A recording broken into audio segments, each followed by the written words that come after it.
Hi everyone, and thank you for joining 60 Hour Shakespeare's live interview with Hugh Ross, part of our education series. Hopefully there's some familiar faces that might have been in our sessions that we had during COVID, but also some new ones joining us this evening. It's my absolute pleasure and to introduce and also to personally thank actor and director Hugh Ross for joining us this evening. Hugh has had a long and distinguished career in theatre, film, radio and television.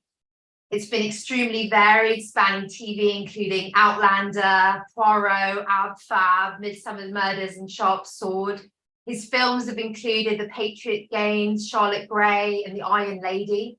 And his theatre includes Hamlet with John Simm, Twelfth Night and Macbeth with James McAvoy.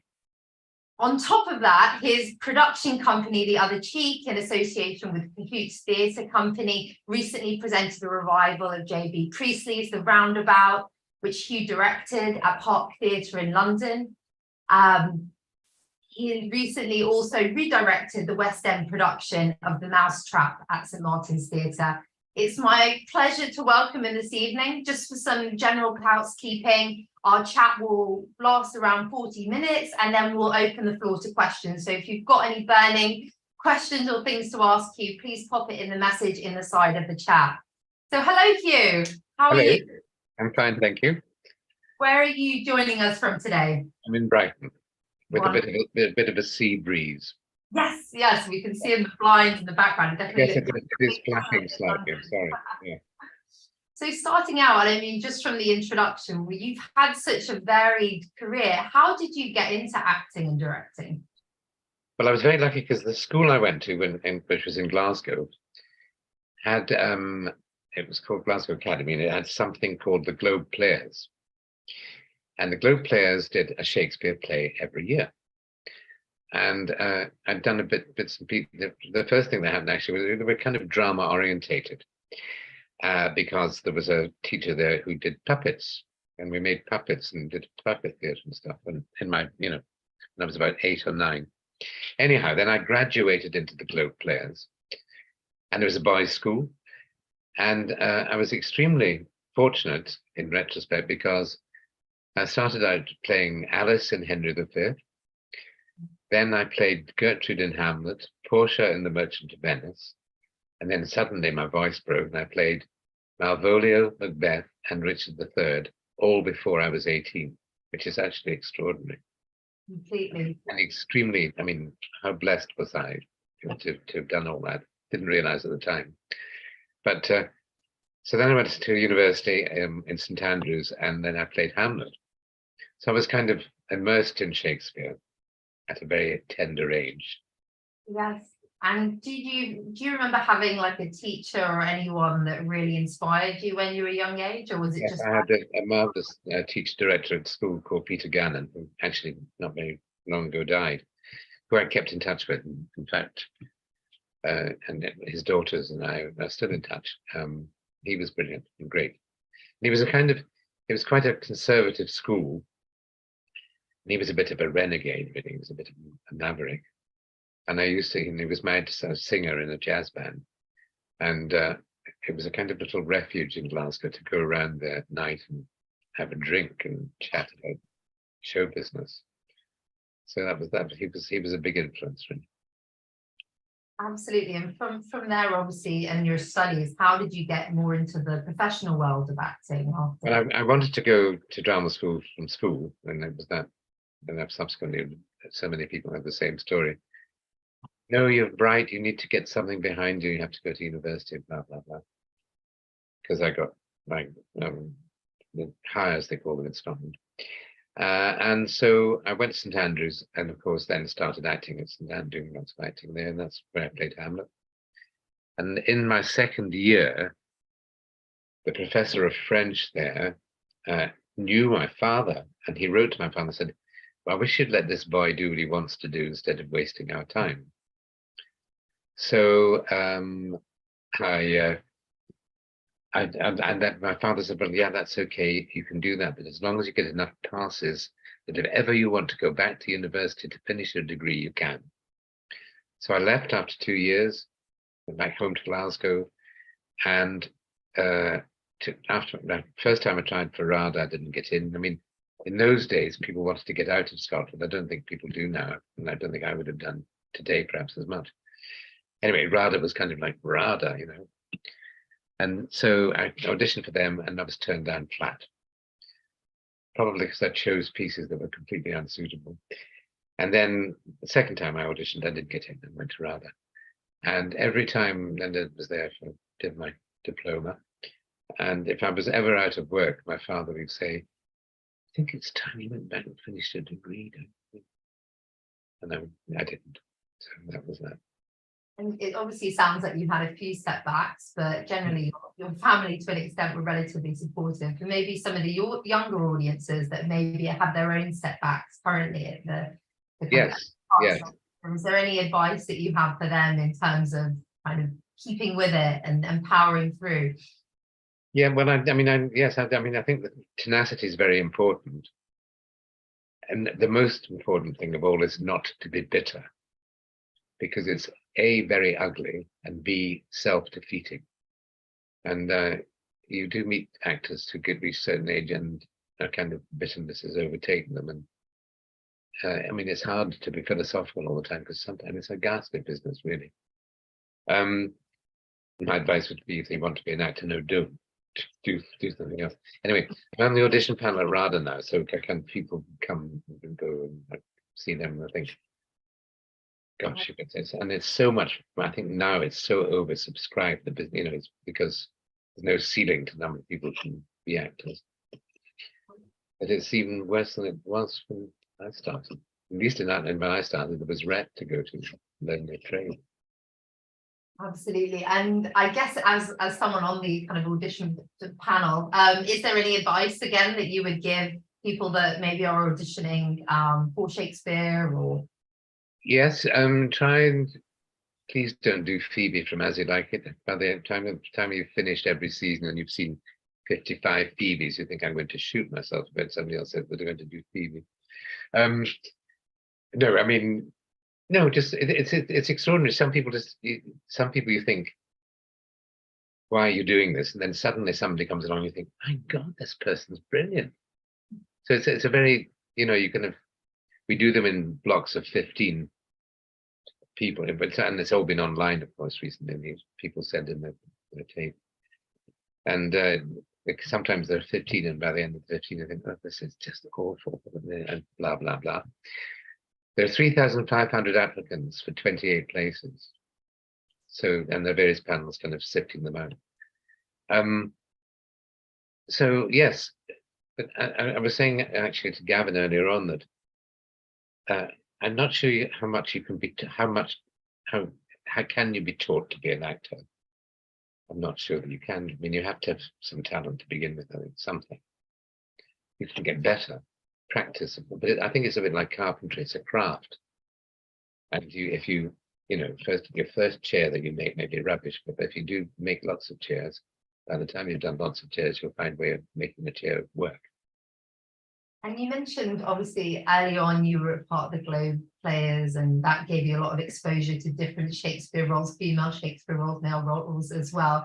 Were there any other experiences you think throughout your career that have really helped shape you as an actor today and made you the actor or producer director that you are?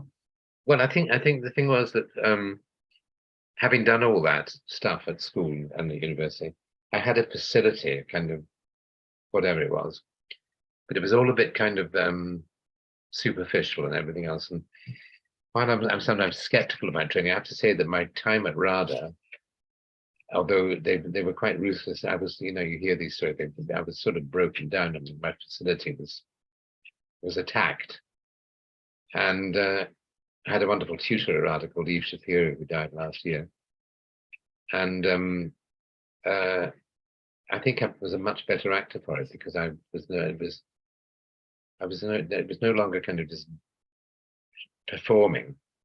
I kind of have a way of working now, which is much more exploring. I mean, I don't know what it is, but I mean, I'm a better actor for having been trained. And having worked across so many different mediums, radio, TV, film, theatre, is there Is there a favorite? Do you find that each is different, or how do you approach each of the mediums? Well, it's funny because I've been I started doing Outlander in 2018, and and then there was a hiatus, of course, with lockdown and everything.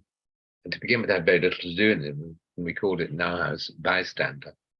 However, the character did better till he finally died just before Christmas. So I hadn't been on a stage. Usually, up till that point in my life, I think I'd done a play, at least one play a year. So I hadn't done a play since 2017. So then, earlier this year, I was asked to do The Vortex in Chichester. And I thought, and I was very taken with the director. And I thought, well, I better do it again. So I did it again and realized how much I'd missed it, how much I missed the thing of a group working together, being and it was a very, very happy group. And he was a very, very good director. So it was really nice to be back in the theatre. So I realized that's the great thing. It's the camaraderie. You don't get that so much in film and TV. Absolutely. And that sort of camaraderie, what makes a good company in your opinion? I think I don't know what the word is for this, but I mean, this was a very good company. It's partly also in the Mousetrap, I redirected it 3 times and had 3 different companies. And that was fascinating because you'd have thought they could only do this play one way and blah, blah, blah. Of course, it was completely different. Whoever was playing the different, I mean, subtly. And there was one in one of the 3 groups, there was somebody who was a bit of a bad apple in the barrel. Mm-hmm. And that's if you have a bad apple in the barrel, it does kind of make a difference.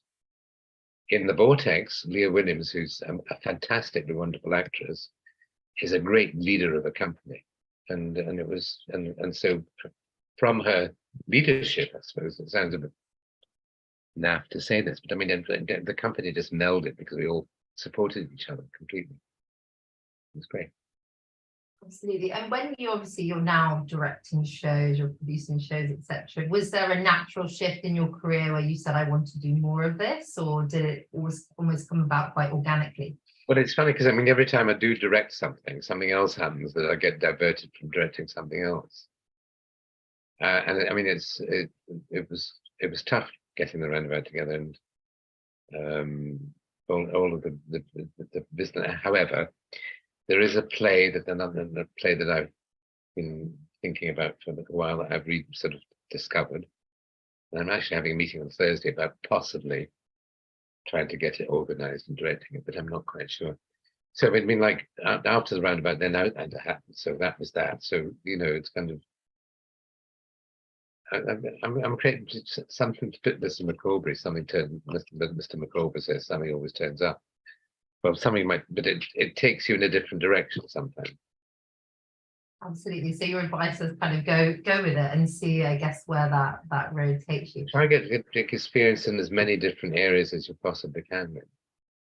And do you have a sort of list yourself, the sort of roles, theatre you would like to direct, anything like that in your mind, or is it all, just depending on what the opportunity comes about?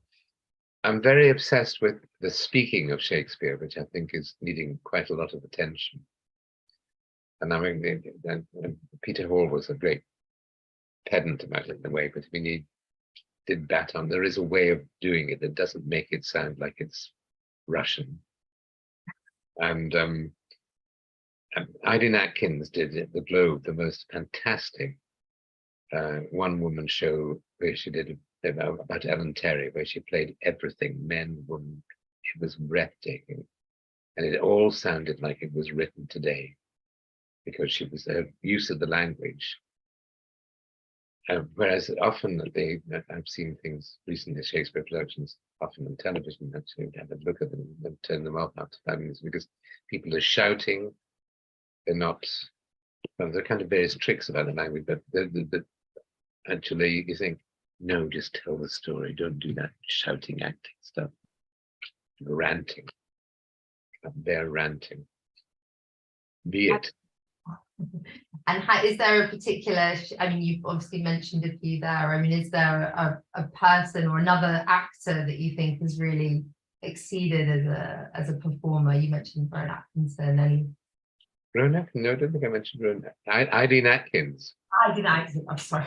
No, quite a different kettle of I fish. was going to say that's an interesting play. Let's look her up. She's a genius, Dame Eileen Atkins. Yeah, I'm a great. She was, as I say, this Ellen Terry program is absolutely fantastic. I'm a big fan. I mean, I can't tell you how much I admire Ian McKellen because I just can't. I mean, because I'm not that much younger than he is, but the energy he has, and the fact that he jumps straight in there, and I mean, and I thought that was the other thing about when I was at school. We not only did Shakespeare plays, but there was also Christmas time. They did a pantomime, and we got all sorts of different disciplines, like people playing out, that different kind of style of acting. And Ian McKellen's performance as Mother Goose, I thought, was one of the great acting performances that I've ever seen. Yeah, I went to go see that as well this Christmas, and I think we were all blown away by It was fantastic, absolutely fantastic. the variety. So, yeah. Seeing him as well in Windsor as the kind of playing Hamlet, just coming out of COVID. And did you see that? yes, and just the versatility of him, and that sort of fearlessness to jump into a role and say, okay, we're going to go with this production and really seize the moment and not be afraid of it, I think is really notable to do that. And he's definitely one that I think we all look up to. I mean, I just think as a kind of attitude to life, it's just so fantastic. There's a positive life force in these dark days. And it's great. Yeah. Absolutely. And where is your favorite play? We're sort of segueing a little bit now into Shakespeare. Do you have a favorite place to watch it? Is there a theatre that's sort of called to you that? Well, I'm a big fan of I did some work with Cheap by Jowl, who I loved working with Declan Donlan years ago now.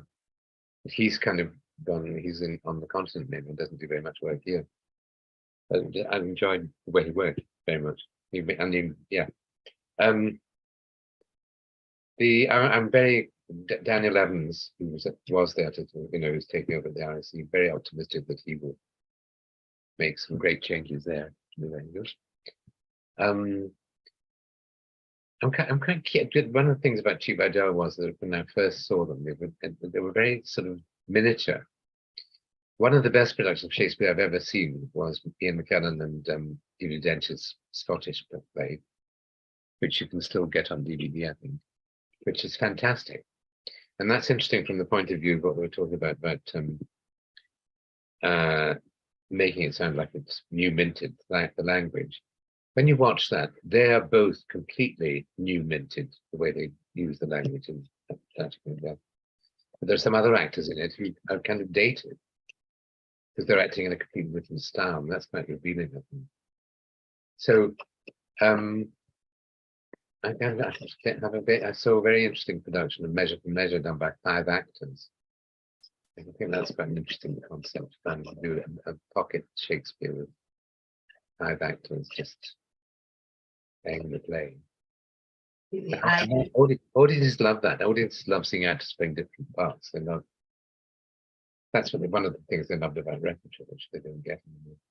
And I guess it's the sort of the show of a great actor to show that versatility and be able to come out of one scene and catapult yourself into another and one headspace and move into another space. Another thing of saying you can only be an Outlander if you're Scottish or whatever it might be. You know what I mean? That's it's ridiculous, really, because acting is acting, isn't it? Doing something else. And when you're approaching Shakespeare, how would you tackle a new role in a new production? I mean, how do you what is your process coming up to rehearsal day one? Well, I'd read it a lot, and probably I'd probably read it a lot and probably say it quietly to myself. I mean, I would have to be. The thing about your 60-hour Shakespeare that would terrify me is the thing of the speed of it. Because there's a kind of thing, I think, with Shakespeare that you learn the words. There's a kind of what's the word? Fermented. That's to ferment in your brain, so that I can remember when I was learning Shakespeare, and I used to chant to them going along the street of various, and then you kind of just exploring the language and finding it becoming part of yourself. Does that sound very pretentious? I don't know whether I'm No, I think it's the stewing of Shakespeare. I think that stewing is the word. I mean, and that it has to stew, and that's what worries me about 60-hour Shakespeare. There's no stewing time. but I think the idea is that they are obviously they're reading the lines, and it's very real. There isn't the time to stew over, you know, this Yeah. actor that's just been killed, your father's, you know, or something. And I think what we wanted to do, having seen so many different productions of Shakespeare, is kind of bring that organic and reactive and very live component to it.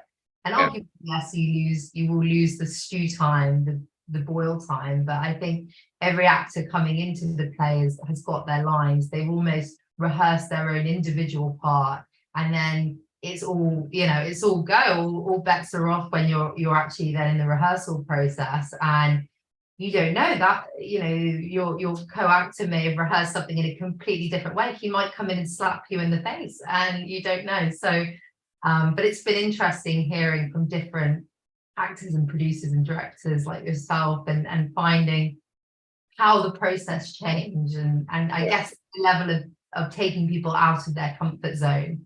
And that's one thing that we always get from the end of our productions is, wow, I didn't know I could do that, or I didn't know you could do a production in 60 hours. I think they're always quite surprised at their own internal capacity. Well, it seems there's a bit of a thing at the minute, because I mean, I'd love to have seen the thing that Ruth Wilson just did, the Young Vic, where, you know, you lined up, and if you got on, you improvised a scene or played a scene with it. I think that's really interesting. I mean, there's definitely, I think, a trend towards this kind of immersive production. You know, you've got to be in an AV filled room with 20 actors on the fly, and you don't know if they're, you know, also audience members, etc. I mean, obviously you've been part of the industry, you know, having seen different productions, different shows. I mean, are there any thoughts that you have on the future of productions or theatre and film?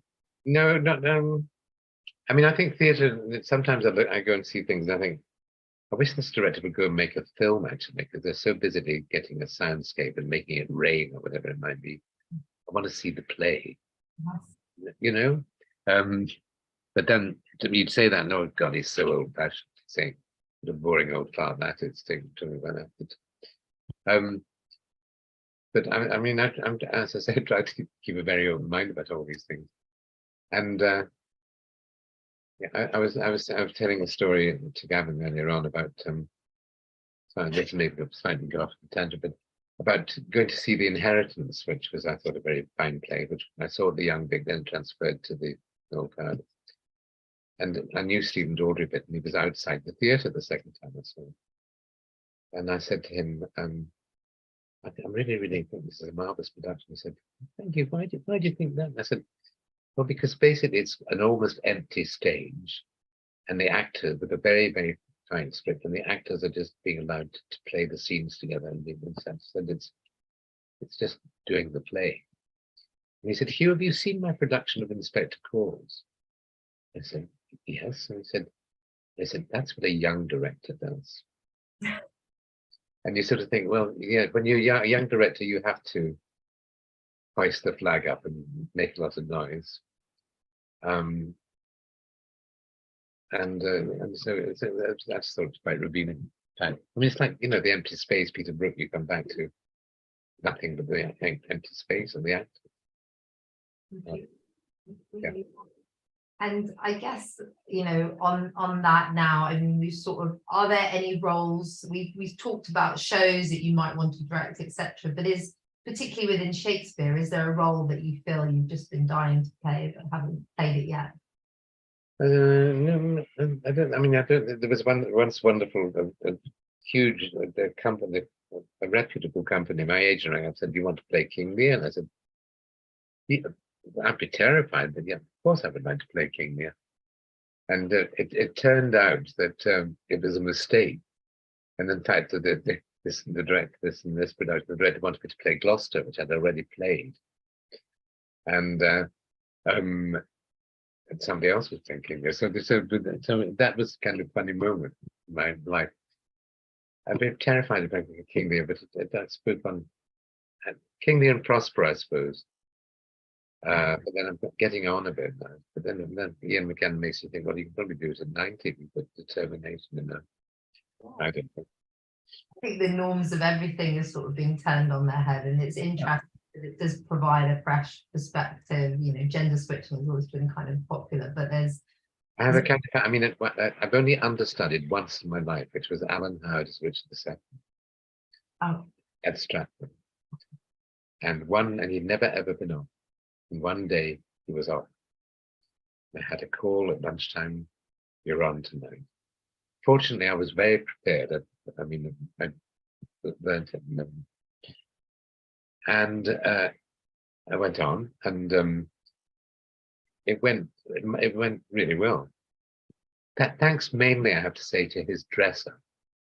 I'm He sure. kind of knew exactly where to guide me or put me, but she was a huge help. She was called Cynthia. Anyway, and it was like being, you know, in 42nd Street, you go out, nobody, and come back. It was like being in 42nd Street without the payoff. It was back to playing Ross and Willoughby or Ross or Willoughby coming over the next day. However, that was thrilling, and I've always kind of, when McKellen played Hamlet, I thought maybe somebody would let me play Richard II, because I still want to do it. We'll call you when we do the revival. We did actually Richard II over. Oh, would you? But we didn't do it in the flesh, so we're going to give you a call.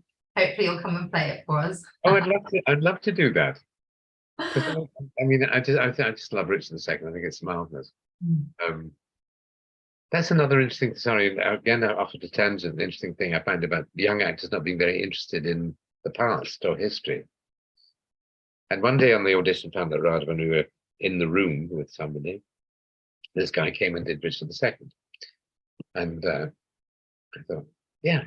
I said, have you seen it? And he said, oh yes. He said, I saw David Tennant. It was fantastic. And I said, oh, that's great. I said, in my day, the great Richard II was John Gielgud. And he said, sorry? I said, John Gielgud? No, sorry, I've never heard of it. And I said, look, in Shaftesbury Avenue, there's a theatre called the Gielgud. And I said, there's also in this building a theatre called the Gielgud. Promise me when you leave here, you will look him up on Google and do research. I mean, because he was, but it's kind of like, no, we'll move on and go play another video game. But, you know, there's no kind of connection to the past. And I don't know what that's about. I think it's strange. I think it's a big question in the forms that people now consume content and get access to information. And sadly, you know, in some instances, I think that, you know, going to a library, renting a book, reading up on it, watching, you know, an archive. And I think it's interesting now for theatre companies. I mean, we've seen it with the National Theatre, and, you know, they're having to explore new ways to bring their content and their shows not only to the existing audience during COVID when no one could go, but also the future audience is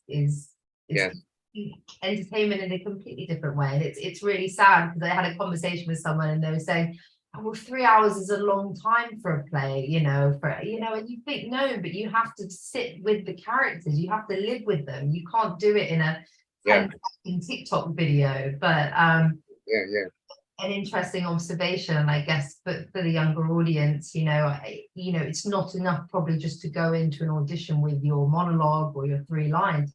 You have to have probably done your homework, be prepared to talk about it. Yeah. You see, and that's interesting too. I went to see A Little Life, and it hasn't particularly rung my bell, but I was amazed at how many young people were there, and how many young people sat through nearly 4 hours, fairly rapt by it, and obviously were very moved by it. It's quite an interesting phenomenon, that whole thing with Little Life. It's a big book. I remember the book, carrying it around while I was reading it. But you know, and there was it Angels in America that had an intermission, Yeah. and you had Harry Potter and the Cursed Child that also had Yes, you see, people are prepared to do that, aren't they? Lap up 2 parts of Harry Potter. Yeah, absolutely. With it, maybe just having a comfort break in the middle of it. Yeah. But in terms of, I mean, you've mentioned a few sort of theatre companies that you loved working with. Is there anyone else in the space that's doing anything really exciting for you that you think, wow, this is something I'd love to be part of, or I might even take on board for my own production company?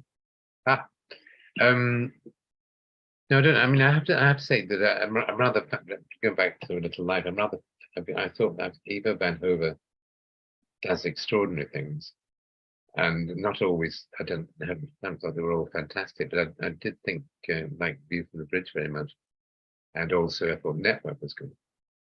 And Daniel Raggett, who directed The Vortex, had worked with him. And I just think he's very bold, but sort of, I think it sounds exciting. Have a go. Yeah. And how much of the production do you think, you know, obviously there's an element of being prepared when you come into it, knowing where it's going to be set, the frames. How much of that do you find kind of evolves when you're on the set? And does it have a place? Do shows need to have that kind of place to evolve within the rehearsal room? No, I think they need to be sort of fluid. And I mean, you know, and actually you have to, I mean, your performance is going to vary very much depending on who you're playing a scene with. Yeah. And you know, if you play with a really, really fine actor, like I worked a couple of times with Fiona Shaw, and I always felt like my game was completely raised because she was so powerful that you had to, you know, be on the front foot, and that's exciting. So it's not kind of the same old thing every night. There's something a bit different. Yeah. And it was nice. It was nice in The Vortex. There's one good. I played Lawrence's husband, which is on the page, not a big part, but there's a wonderful scene in it. And me and Joshua James, who played my son, there was a lovely feeling that we took a lot of time in it, and it was actually very organic and varied a bit. And I think that's also what's nice about the theatre, is that things vary. You never, you know, it's all cliche, but nothing is the same every night. Yeah. I guess you have to have that trust with your So you can't come with your performance all, you know, I'm going to do this, you know, because that's not the way it's going to be. It's going to change depending on who you're doing it with. And you can work with ghastly directors and say, "What are you doing?" Which, of course, is the absolutely first step to you being paralyzed and unable to do anything. Have you ever had to sort of, I mean, it sounds like there may have been an instance there, but, you know, again, advice for actors and the audience that, you know, maybe working with a challenging director or working against their gut or intuition on a certain role or the direction it's going. Yeah, yes, you have to somehow come from. I mean, I think that there was a sort of dictatorial phase where there were a lot of directors. I remember when at the National, when Olivia was running it, they used to say about John Dexter and William Gaskell. Nobody will know who they are, but they were both very distinguished directors. But John Dexter was apparently absolutely terrifying to work with. And I'm not sure how you find your way through that. It can be so upsetting, and to feel that you're kind of not pleasing somebody, because actors fundamentally want to please people. You know, they kind of please Sam, you know, pat me on the head and tell me everything. That was when I started doing the odd directing thing. At the first read through, you come to these little faces, 12 little faces looking up at you, thinking, saying, "Can you look after me? Will you help I get lost? Will you help me out of this situation?" There's a sort of happy eyes. Yeah, you know what I mean. They want trust, guidance, and the trust, and then I think within that space, that comfort area, they're comforted then to be able to do or of their intuition. And I guess that's the role of a good director and company, is to make space, make that safe space so that you can then grow with the rest of your cast in that. There's a wonderful, I'm always quoting this, and there's a wonderful book which has never been out of print by Moss Hart, an American writer director, called Act One. And in it, one of the lines that I'm always quoting to people is, the director should be a custodian of the proceedings on the stage and not the star of them. So that was basically, that's what my reaction against. It's about collaborating. And what's nice about theatre is when it's a collaborative effort. Mm. You know? Yeah, I think we've got, I'm furiously taking notes myself, but that's approach our so we'll be doing Othello and also Queen Margaret. Do you have any advice on us embarking into this production? I know that obviously the 60-hour thing, we've committed to that, we can't change it, but any advice approaching those roles, approaching the speech in the play, etc.? No, I mean, how extensive are your audition? Have you cast everything? And yes, yeah. So I mean, how many applicants do you have? Hundreds? Yeah, actually, I mean, I think, you know, particularly post-COVID, I mean, we've had so much interest, I think, even globally, people wanting to fly in to be part of our productions. That's and fantastic. Yeah. Have our wonderful casts as well that have, you know, said, oh, I loved the show last year and I want to come back on this. But, you know, each time, and I think the great thing is through building this network that we had over the quarantine time, we have this wonderful resource group and everyone's provided wonderful advice, feedback, thoughts. So again, just any thoughts and advice for us approaching this? No, it sounds to me like you've kind of got it all pretty much sussed out, because I mean, and the other thing, of course, is that casting is a huge part of it. And if you've cast cleverly, then the job's, you know, 75%, 80% done, I think. And I'm sure you have cast carefully. No, actually, I've had a look at some of your things and think, yes, that's very good casting. Yeah. The other 25% though, any tips? No, I think I don't know what I'd say to that. I think just be very quietly, perhaps go back to the text with them and try and help them to. Is that what you're saying? People that aren't on top of what they're trying to do. Is that what you're asking me? Sorry. No, it was just more kind of going into any production. I know you said that there's some productions that you've seen that have been very shouty, or they're not, the delivery isn't there. So I guess actually, I think quite a good trick is actually sometimes. I did a production with a very, very good director called Tim Aubrey years ago. I don't know what's happened to him. Anyway, of Mary Stuart and by Schiller, and we were in the much late lamented Greenwich Theatre, which was a very good producing theatre then. And just before we opened, he said, "I think today we'll just whisper the whole play." And he said, if you don't understand what somebody's saying, say what?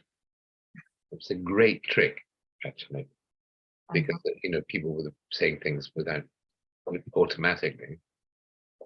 And they listen. They really listen. They have to listen. Yes. Maybe we should do that in time. So I think that's a good one to have up your sleeve. Absolutely, yeah. Well, I think that's a good one. Even just taking scenes and trying that. Yeah. I'm conscious we're coming to the end. We've got some questions I think that are coming through. I think I wouldn't be forgiven if I wasn't able to go into a little bit more of Outlander though before we go on to that. I know we've got a lot of Outlander fans here. Yeah. It's a joy to work on. Absolute magic. They are Katrina Balfe and Sam Hewen. I mean, what I was saying about being company leaders, they are great. It's a very, very, I was so lucky to get the job. And the atmosphere is great, the locations are great, the production team is great. The whole thing about it is it was a marvelous, marvelous job. What else can I tell you? And I mean, yeah, as I say, it took the character I was playing a long time to kind of come into the center of the frame, but in this series, there's much more to do. I'm probably not allowed to say that. Was there anything that was a happy accident that became part of the plot, which actually maybe was only rehearsed, or something that wasn't scripted, and then during the process you sort of thought, actually this works, we're gonna go with this? No, I mean, there were all sorts of challenging things, like there was a very, very big sequence, and it was the wettest day. I've never been so cold or so wet in my life. But and then the thing is that the cameras now can film in that, and where it still looks okay. No, I don't think there's anything. I don't think it was anything particularly. No, not really. No, as I say, it was a very happy job. Absolutely. Yeah, I'm so. With the rules of confidentiality are so extreme. Of course, yeah. Otherwise, I would tell you all sorts of other things. But all I can say is it's a lovely job and a lovely unit. And yes, they're all very nice people. And this is more of a fun one, given that you've worked with so many actors across so many different projects. If you could have a desert island dinner with 3 of them, who would you invite? Well, number 1 would be Meryl Streep, because there were 35 of us playing her cabinet ministers in The Iron Lady, known as her moths. She called them her moths. Right? And she was just such good fun, and absolutely no side to her whatsoever. And when she won her BAFTA, she said, "First of all, I'd like to thank my moths." We were watching it going, what is she talking about? Exactly. We knew. And you just have to look at her career to realize that she's just, she's a goddess, isn't she? And I think Kate Blanchett is another goddess. I had 2 days with her, just me and her, on this funny little scene in Charlotte Gray as her psychiatrist. But we got on really well, and she's a great lover of the theatre. And I was doing a play shortly after that, I think it was. Oh no, I was doing it, I think, at the time, called Pyrenees by a marvelous writer called David Gray. And we talked about it at the chocolate factory, the Menier chocolate factory in London. And we finished the filming, and one night I arrived at the theatre, and there she was with her husband, come to see it, which I thought was beyond the call of duty, just, really nice. So if you invited her to a desert island, she would come in a speedboat. And then we'd have Harrison Ford as well, because he was good fun. Oh, of course. What a great movie to be part of. So I think the 4 of us would have a nice dinner, don't you think? Yeah, definitely. Harrison was obviously Indiana Jones, so I think he would fare in the desert climate. Yeah. Let me have a quick look, because I think we have some exciting questions which are coming through. So let me see. Okay, so we have Mariana has asked, hello, as an actor currently at drama school, I'd love to hear about your first memory of your first big audition. Golly. Oh, okay. I auditioned. There was an all-male production of As You Like It that when Olivier ran the National Theatre. Once Olivier ran the National Theatre, he didn't direct this production, which was marvelous, actually. And then it was going to go to America. And I wasn't long out of drama school, and they asked if I'd come and audition for Rosalind. Yeah, that's it. And the deal was you had to do a classical piece. And I chose a piece from a Jacobean play. I was terribly excited about doing an audition for Laurence Olivier. And I did this thing from a play called The Malcontent. And it was all, and at the end of it, Laurence Olivier just looked at me and said, it was about this man who kills himself because he's been usurped and betrayed by a woman. And he looked at me and said, "There's a tremendous amount of usurping going on." And that was the end of it. It was kind of, didn't get the job. That was a big audition, which I didn't get. But these things happen. And then we've got another question that's come in from Kathy. It's clear you value interacting with young actors. I run the fan group for Caitlin O'Ryan, and she mentioned you often. I just want to say thank you for all your lovely support of her. Oh, we got on very, very well. She was in the first in series 5. She and John Tarsi, the 3 of us were a little trio. We ate. We did lots of things together. Still see each other. And I guess on the, well, maybe going back for the first question is advice. Is there anyone that you go to for advice now, or maybe earlier in your career, a mentor? Well, there's an elderly director who I've known, who's in his 80s actually, who, when I was asked to do the Vortex, and I always, because he knows every play that was ever written, and I wasn't sure about the part in the Vortex, and I rang him up and said, I've been asked to do this. Do you think I should do it? And he said, oh yes. He said, it's a marvelous part. Blah, blah, blah. So yes, there is now. And if he, long may he last, because he's very good person to go to and ask advice from. Amazing. And we've got a few other questions coming in.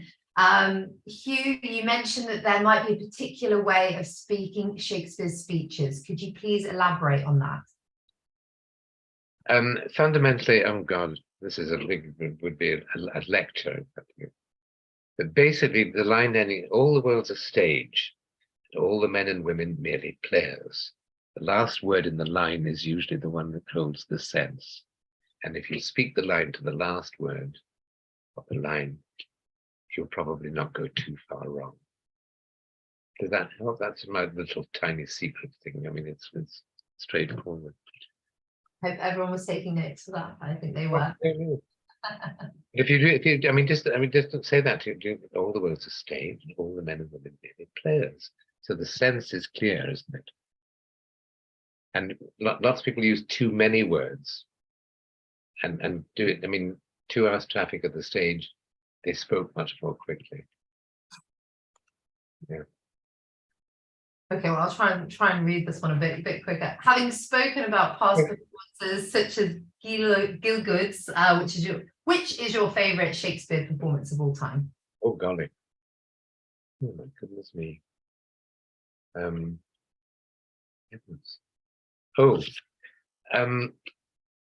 Maggie Smith went to Canada. She had a funny little phase in her career. Her marriage, I think, ended. And she went to Canada to work with a director called Robin Phillips. And a friend of mine who I've been working with in Rep ran the festival at Stratford, Ontario, Shakespeare Festival. And Maggie Smith played Rosalind. And it was heart-stoppingly brilliant.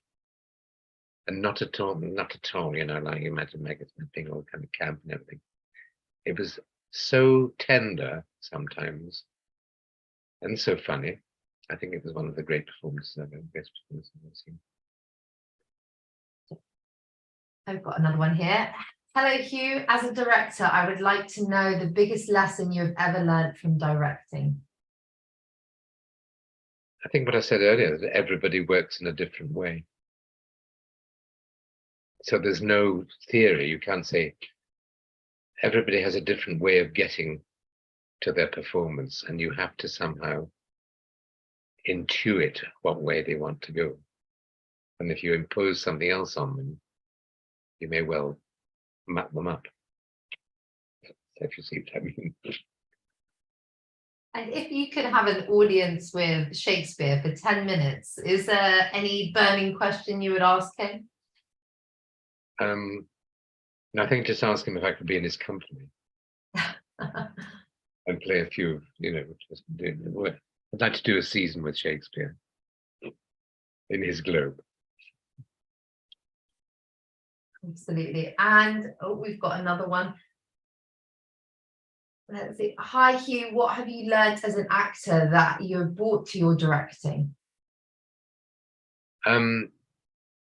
Listen and respond and find the truth. Does that make any sense? I can see the hypothetical heads nodding. Yes, I think it's it's, yes, it's understanding that I guess it's a process and that you got to That's listen. what I mean when I say that, you know, your performance will vary depending on who you're playing a scene with, because if you're listening properly and they bat the ball in a different way, of course you bat it back into it. It's like tennis. You know? And that's what it's what I mean about a craft, a skill. And do you think it makes you obviously a better director, having come from an acting background and having that connection? Because you've obviously infused acting throughout your career, whereas I think some may have just gone through acting and then become more purely directors. Do you think it's good to have that balance throughout? I think, yeah, I mean, I think a lot of people who've done that, like Kenneth Branagh, have done, and I mean, what a wonderful career that is, isn't it? It's about clip taking, yeah. You know, to have directed all those wonderful things, and yeah, if you can do them both and balance them both out, then you're very lucky. Not everybody can. You know what I mean? It's and I think one does feed the other, but I mean that would be a different sort of play to kind of the immersive stuff we're talking about as well. You know what I mean? It wouldn't be that, would it? Well, obviously there's still more questions I think coming through. We've got, hi Hugh, what's the best note you've ever been given by a director? Be still.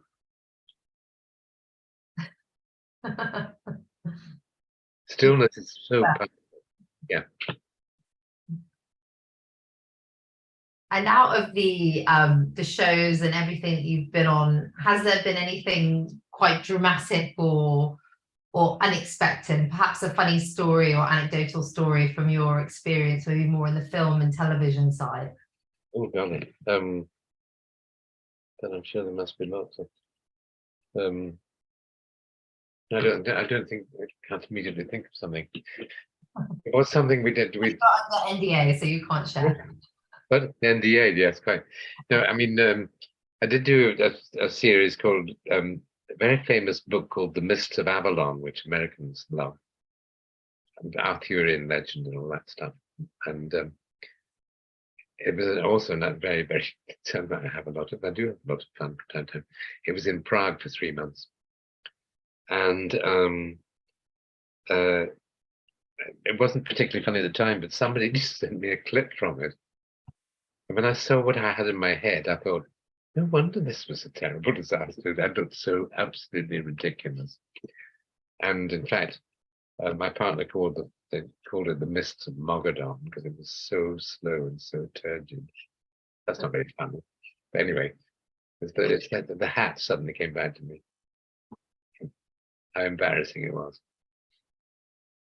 Do you often watch some of your shows or performances back? Have you watched The Patriot? Have you? Well, Patriot Games is on all the time, and I mean that scene. I can watch that scene quite. Some things I hate watching, and I never watch sort of immediately because it's too dramatic sometimes. So if it's just on the TV, you flick through, you go, oh yes, this is a memory. Oh, there's Well, sometimes you don't think, oh, I must look at that, and then you think, actually, it wasn't that bad. yes. You know, oh gosh, that was better than I thought it was. Yeah. And do you, I guess on that note of sort of coming out of a show or production or filming and sort of feeling, oh God, that was really awful. And I think there's a lot in the moment around kind of imposter syndrome, kind of mental health factors as well. Like, do you feel that ever at times? And is there a way that you deal with, you know, with that if you do? What do you mean that I'm you being an imposter? Sorry, I don't quite know. Ask me. I meant it more probably maybe earlier in your career. You know, I think there is a moment when you come out of a show and you go, oh, gosh, that was really rubbish, or oh, Yeah. why did they cast me? This is not my role. And I immediately, you see, and it's 40 years ago. Henry VIII in A Man for All Seasons at Liverpool Playhouse. I was dreadful, and I knew I was dreadful. but if you know what I mean, and I think that's still thinking, oh God, I was dreadful. Do you think was that just you at the time, or I'm sure it probably wasn't that. People were polite, but I mean, it was not very good. Oh gosh, there's more questions. Thank you for sharing all your experience, Hugh. Did your career play out in the way you had imagined at the beginning? Is there anything you would have done differently? Oh gosh, wow, that's a big question. I don't think so. There are a couple of directors who I arrogantly didn't accept their offers from, but I think it might have been a better idea if I had accepted their offers from. And I mean, it's so much chance, and you don't know quite what's going to happen. But I mean, and you think, well, if I'd done that, would that have happened? But actually, wasting any energy thinking like that is absolutely ridiculous, because it's happened, it's done. And you think you can speculate and say, gosh, I should have done that with him. I did think that very recently about a very distinguished director came to see The Vortex, and I thought, I've never worked with you, and I bet it's because I didn't agree to do X. Yeah. The Mousetrap is such an iconic long-running play. I'm curious about what kind of differences there were in your 3 redirects of this play. Well, that was what I was saying earlier on. It depended absolutely on the casting. The different people brought different things, and I tried to get away with kind of as much as possible the kind of stereotyped way of playing it. I mean, I didn't change very much, but I wanted. But all when I think back on them, they were all different, which was really surprising. You know, do you think, oh, it's the same play, but yet it's quite different, because as Sondheim said, whatever you do, if it's from you, it will be new. So whoever you cast will bring something new to it. Absolutely. I guess be yourself in that, and you know, yeah. reason for that role. So don't pretend to be anyone that you are. That's why Hamlet is infinitely, and Hamlet's never boring, because whoever is playing Hamlet will bring something quite different to it. Absolutely. I think, well, unfortunately, we're coming to a close, but as I said, it was an education session at the beginning. I think it would be nice to set our audience members some homework. I know you mentioned about, you know, researching the history, that there are some performances that have really stood out for you. I know that books are available, videos are available, DVDs. I think we were talking about before and earlier.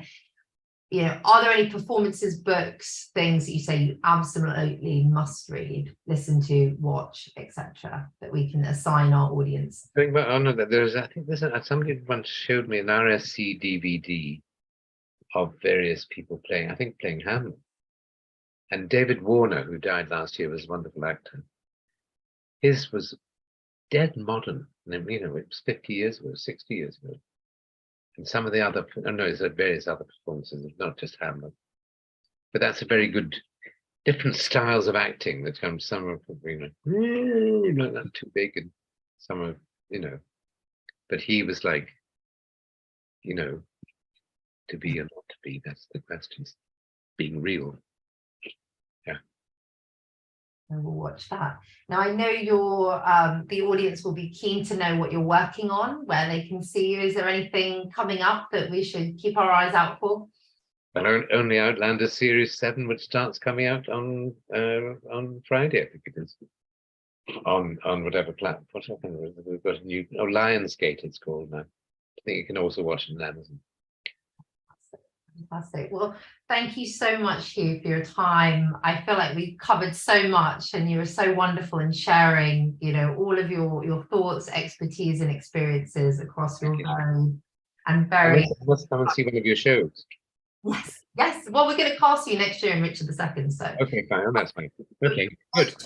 That cool. Just a reminder to the audience, so we've got a few more exciting things coming up on the schedule for 60 Hour Shakespeare. We have our first and only Shakespeare Slam, which will see ex-cast members compete it out on the stage at the Theatre Delhi in London and perform some of their favourite soliloquies, monologues, etc. That's on the 16th at Theatre Delhi in London. We also have Othello, which will be on the 13th of August at the Abbey Ruins in Reading. And then ending the season, we'll have Queen Margaret on the 28th of August in Leamington Spa. Please let us know in comments, anything, more things that you'd like to see. We've really enjoyed doing these series. So again, just any feedback would be brilliant. Make sure to follow us on the socials. I think there's links below. And finally, you know, the reason that we're all doing this is to raise money for charity. We've appointed the wonderful Helping Hands, and there's still time to donate. So if you would like to donate towards this interview and you haven't already, or come and see some of our shows, please just go through on Eventbrite and make your donation. Hugh, thank you so much for your time, and looking forward to Outlander. Okay, thanks very much indeed. Thank you so much. Bye.